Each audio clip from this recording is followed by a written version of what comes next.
नमस्कार आदाब, मेरा नाम है सरवत। आप देख रहे हैं सेहत ललन टॉप का हेल्थ शो, जहां बात होती है हमारी और आपकी हेल्थ की। पहला सेगमेंट है हालचाल। आज बात करेंगे टेटनस के बारे में। इसके बारे में सुना तो बहुत है, पर पता है ये एग्जैक्टली क्या है।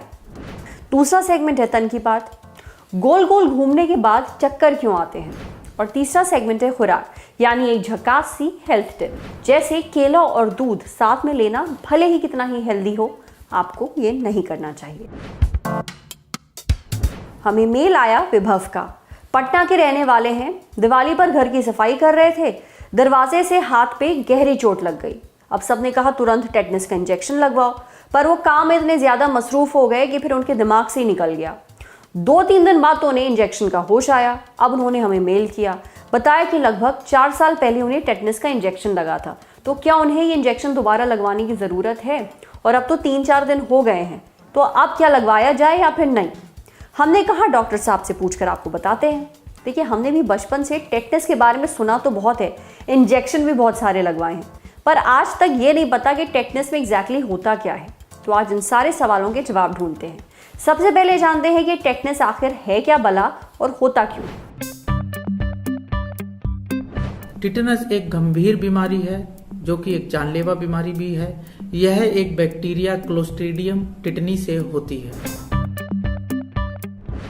वातावरण में यह बैक्टीरिया एक स्पोर के रूप में मिट्टी में विद्यमान होता है और ज्यादातर इससे सनी हुई चीजें जैसे लोहा, पत्थर, वस्तु, जानवरों का मल, इनसे सनी हुई चीजों से अगर आपको चोट लगती है तो यह उन खुले घाव से आपके शरीर में प्रवेश कर सकता है। शरीर में संक्रमण फैला सकता है, शरीर में यह तेजी से सक्रिय होने लगता है और शरीर में यह एक टॉक्सिन प्रोड्यूस करता है, जो कि मांसपेशियों से जुड़ी तंत्रिकाओं को यानी नर्वस सिस्टम को प्रभावित करता है, जिससे मरीज को इस बीमारी के लक्षण आते हैं।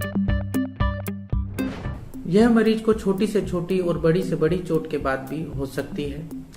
मरीज को लक्षण ज्यादातर 7 से 21 दिन पर आते हैं। इसमें मरीज को शुरू में गले में दर्द, निगलने में दिक्कत पैदा हो सकती है।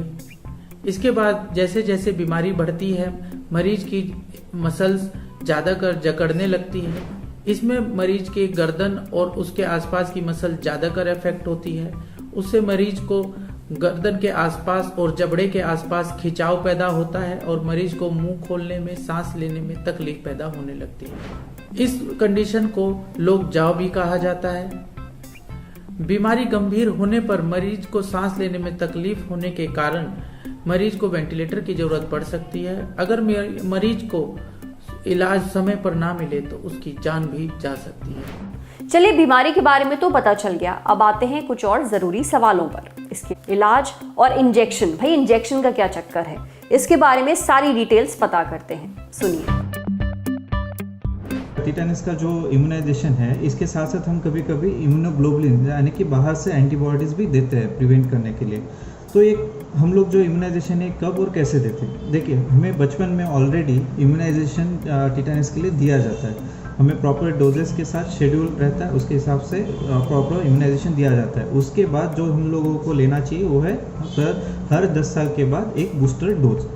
तो जब कोई पेशेंट आता है हमारे पास, किसी को ऊंड हो जाता है, कोई एक जख्म हो जाती है, तो कोई सुपरफिशियल अगर जख्म रहती है या फिर जो क्लीन जख्म रहती है जिसमें 1 सेंटीमीटर से ज़्यादा डेप्थ नहीं रहती, ऐसे पेशेंट को हम लोग जनरली अगर पिछले 10 साल में वैक्सीनेशन नहीं दिया हो तो हम लोग टिटनस का इंजेक्शन देते हैं।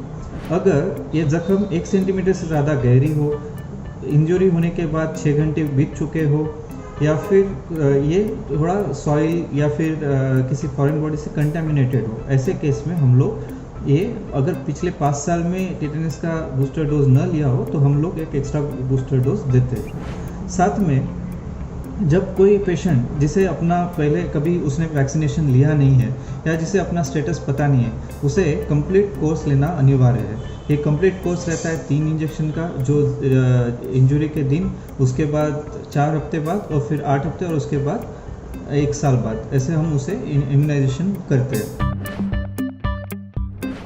ये जो टिटेनस है, इसका जो उपाय है, ये प्रॉपर उपाय अभी तक अवेलेबल नहीं है, लेकिन हम इसे सिम्टोमेटिक तरीके से मैनेज करते हैं। अगर हमारे पास कोई भी पेशेंट आता है तो इसे हम लोग इंटेंसिव केयर में एडमिट करना पड़ता है और आईसीयू में एडमिट करके उन पे प्रॉपर सिस्टमैटिक ट्रीटमेंट स्टार्ट करनी पड़ती है, जैसे कि एंटीबायोटिक्स, उसके बाद पेन किलर्स, एनाल्जेसिक जिसे हम कहते हैं, या फिर साथ साथ में मसल रिलैक्सन देने पड़ते हैं और कभी कभी उनमें वेंटिलेटरी सपोर्ट की भी ज़रूरत पड़ती है। तो इसीलिए हमें प्रॉपर केयर लेनी चाहिए। कोई भी ज़ख्म रहती है तो हमें अपने डॉक्टर के पास दिखाना चाहिए।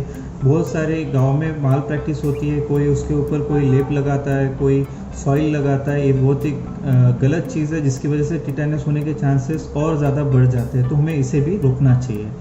चलिए, उम्मीद है विभव जी को उनके सारे सवालों के जवाब मिल गए होंगे, साथ ही टेटनस के बारे में सही जानकारी भी आप तक पहुंच गई होगी।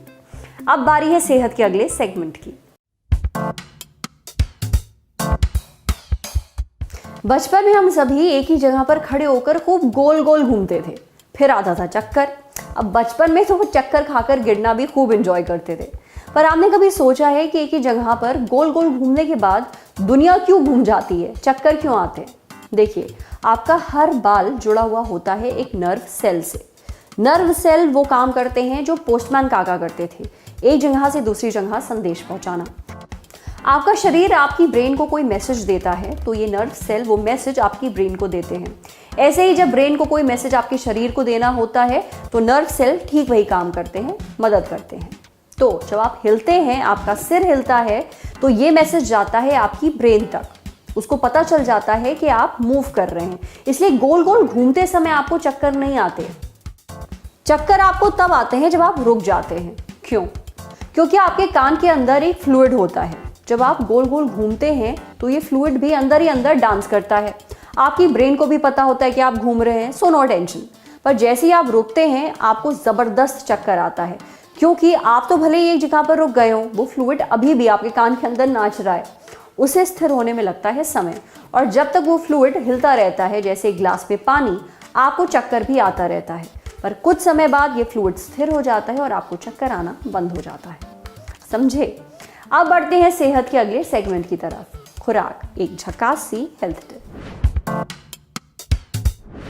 केला और दूध साथ में लेना काफ़ी हेल्दी माना जाता है, खासतौर पर उन लोगों के लिए जो वेट गेन करने की कोशिश कर रहे हैं। हाँ, ये हेल्दी ज़रूर है पर ठीक नहीं है। क्यों? क्योंकि ये कॉम्बिनेशन बहुत भारी होता है, जल्दी से हजम नहीं होता, काफ़ी समय लगता है। अब जिस दौरान ये हजम हो रहा होता है, आपको काफ़ी ज़्यादा थकान महसूस होती है। तो अगर आपको बनाना शेक पीना पसंद है या आदत है आपकी, तो एक काम करिए, उसमें एक चुटकी दालचीनी डाल लीजिए या फिर जायफल का पाउडर डाल लीजिए, जल्दी हजम होगा। आज सेहत में इतना ही। अच्छा, अगर आप एक डॉक्टर हैं और हमसे कुछ शेयर करना चाहते हैं तो जो ईमेल आईडी इस वक्त आपको अपनी स्क्रीन पर दिख रही है, उस पर हमें एक मेल भेज दीजिए। कैमरे के पीछे हमारे साथ हैं राशिद। ये वीडियो फेसबुक पे देख रहे हैं तो हमारे फेसबुक पेज को लाइक करिए, यूट्यूब पर देख रहे हैं तो हमारे चैनल को सब्सक्राइब करिए, बेल आइकन पर ज़रूर क्लिक कर दीजिए ताकि जब भी हम कोई नया वीडियो अपलोड करें तो उसका नोटिफिकेशन आप तक सबसे पहले पहुंचे। शुक्रिया।